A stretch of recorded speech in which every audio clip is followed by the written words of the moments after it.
Hi, I'm Richard Cleveland. To some people, this is just a thicket, but to me, this is my second home.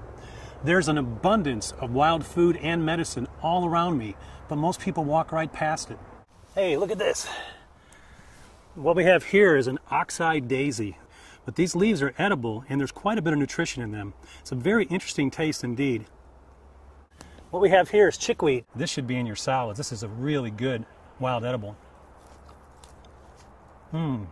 It's very nutritious. You can eat the entire plant just like this.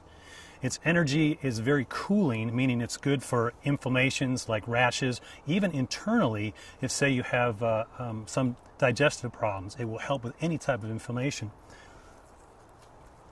I like eating it just like that. It's terrific. Right here we have some cleavers. And cleavers is a beautiful wild plant. It's not my favorite wild edible plant, simply because its very nature is sticky, likes to stick to things, and so you really got to chew it up real good if you're going to eat it raw. Medicinally speaking, this is rated or known as probably the most powerful lymphatic cleanser that we have. Drug companies know this very well. It can be eaten, and I actually kind of enjoy it. You just have to chew it up really well. Very juicy. Another good way to use this plant is to just take it and juice it in the morning along with your other smoothie type things. A little bit of dandelion here too, but right here in the middle of this trail is another really nice wild edible called wood sorrel. Take a look at the leaves. They're actually heart-shaped. And this is a member of a family called Oxalis. And when we eat this, it imparts a wonderfully tart lemon flavor. Delicious. This is the plant that everyone loves to hate. This is the infamous dandelion. This is arguably the most powerfully nutritious and medicinal plant on the face of the earth, at least in North America. This plant is something that we should all be eating, and yes, yet television this time of year tells us that we're bad neighbors if we have this in our yard. We should be eating this plant. It's obvious we're not going to win the war against them, so if you can't beat them, eat them. Delicious and perfect for all types of internal ailments too, like sluggish digestion, and like these other plants, many of them, it's a blood cleanser. It's really a no-brainer. Eat your greens. So just in a short time, as we've looked in this one area here, we've found several useful, common, wild, edible, medicinal, and free plants. What a concept, huh? Now humans have some basic needs. We need food, water, shelter, and fire. But which is the most important? It's not probably what you think. Most people think it's food or water, but it's really shelter.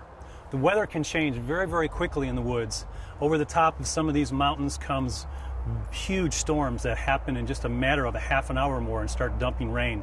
So the first thing I want to do is I want to find a location and put a roof over my head for the night. Then I can worry about some of my other needs. Food is really the last concern. We can go up to 3 weeks without food. We can go 3 days without water.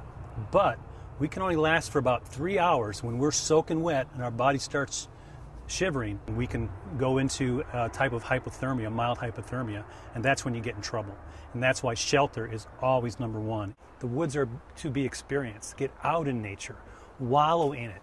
Realize that it's as much a part of you as you are of it. So have fun with it.